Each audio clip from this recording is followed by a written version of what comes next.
Hello and welcome to the program, everyone. I'm Teniola Shobowale. We begin today with a summary of stories and happenings that made headlines over the weekend. Kidnapped Tanzanian billionaire Mohamed Dewji was released 10 days after being seized by armed men in the city of Dar es Salaam.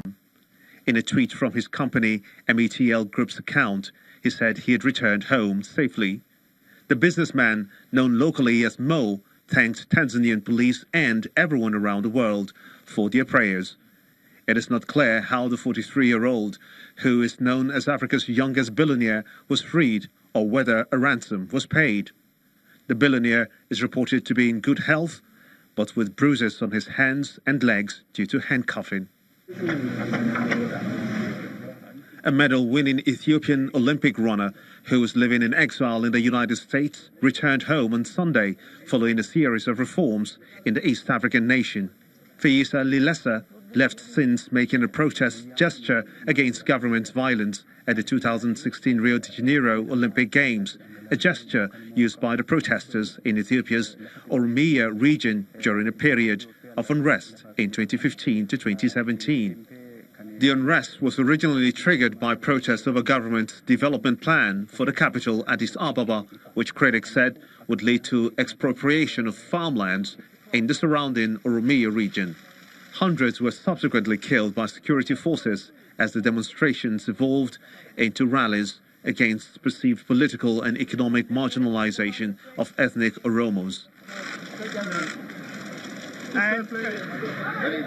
Some 200 sub-Saharan Africans scaled a border fence separating the Spanish enclave of Melilla from Morocco on Sunday.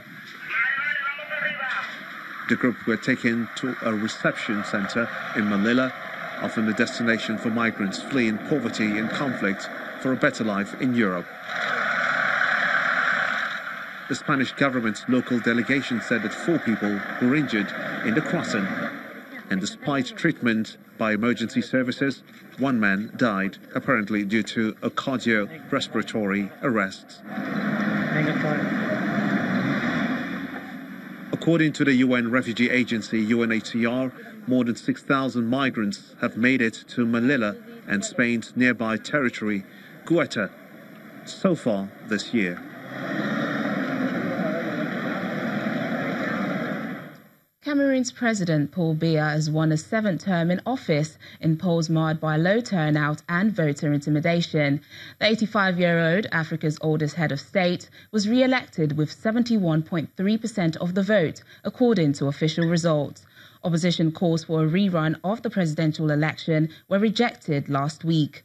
Cameroon's 2 English-speaking provinces have been hit by more than a year of violent protest and attacks by separatist rebels, which have left hundreds dead. Ethiopia and the separatist Ogaden National Liberation Front have signed a peace deal ending the group's 34-year armed rebellion. The deal stipulates that both sides will cease hostilities, with the ONLF agreeing to use peaceful political means to pursue independence for Ethiopia's Somali-speaking region known as Ogaden. The group declared a ceasefire in August after Ethiopia's parliament removed it from a list of outlawed terrorist groups as part of a reform policy driven by Prime Minister Abiy Ahmed. More than 1,000 people were killed during the long-running conflict. Joining us to discuss this is Dr. Okwi Okpala, an African Affairs analyst. Thank you for joining us on the program. Ethiopia has yet again signed another peace deal, this time with the separatist group. What do you make of this? It's a step in the right direction because, for over 34 years, there has been a serious conflict in that area, which has taken so many lives and then hindered economic progress. And if a peace process can be consummated, which will lead to the cessation of conflicts and to enable development, I think it's something, and then spare lives is a welcome development. So we understand that this new peace deal ends a 34-year armed rebellion. Why do you think it took both parties so long to get here? You see, in every conflict, one, there is ego. The tendency for each party to think that they will come out victorious. They can vanquish the other party without so they are unwilling to make any compromise, any concession at all. So, I mean, the Ethiopian military had the impression that, look, these separatists can be crushed within a short time, and therefore there is no need to even concede anything to them at all.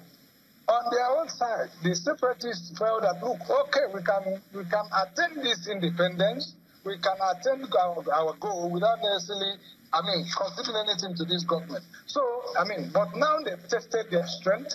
They have seen that, look, it is not necessarily, it's not something they can achieve so easily without making concessions.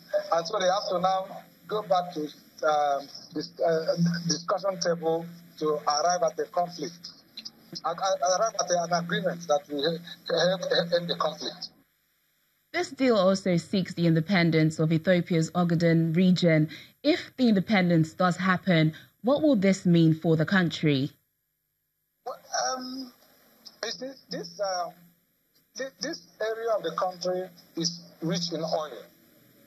They have almost 3 trillion cubic meters. However, it's important to also know that, look, oil is not everything, and if there is no conflict and economic activity is allowed to thrive, and you have a visionary government, I don't think Ethiopia, even if it leads to independence, the economy will be affected seriously. No, because it will be more than compensated by peacetime economic activities that will boost the economy. However, it's most likely that if there is good relationship between the parties and they work together, then it's likely that, look, it may be a win-win situation both for the separatist group, that's the Somali region, and also for the larger Ethiopian community. Dr. Okwi, this deal is part of the many other reforms Prime Minister Abiy Ahmed has introduced into the country. But just some weeks back, the minister accused some soldiers of trying to kill him. Why would anyone want to kill him? The Prime Minister has been doing a lot of work. He has been a lot of good work. He has tried to reprimand the security agencies who have been violating human rights of citizens under the security-focused regimes that existed prior to his. And again, remember that whenever there is war, certain elements within the government is empowered. They wield the enormous powers. And both in terms of the money that is appropriated to them, and also the ability to take decisions that affect lives and lives of ordinary citizens. Some of those militaries who want to do things that, security above everything, and whose economic well-being and influence in society will win if peace agreement is signed. They may want the war to continue. There are such people in every country. And so, I think such people may want to roll back the that the Prime Minister is making. They may want to, continue to weigh their powers, continue to call the shots, and therefore we not want the peace process initiated and supported fully by the Prime Minister to continue to succeed. So I think that these officers may want to even to go to this as far as killing him in order to derail the peace process. But the prayer and the wish of every African is that no, this process, nothing should stop this process. The Prime Minister should pay enough attention to his own security, but also even if he has to pay some cost, push on with trying to resolve the conflict. He has already done very well by trying to resolve the conflict between Ethiopia and Eritrea, and also trying to emphasize even in enforcement of the law, the human rights. So I think he has started well, and I think he should continue on that path, even with opposition.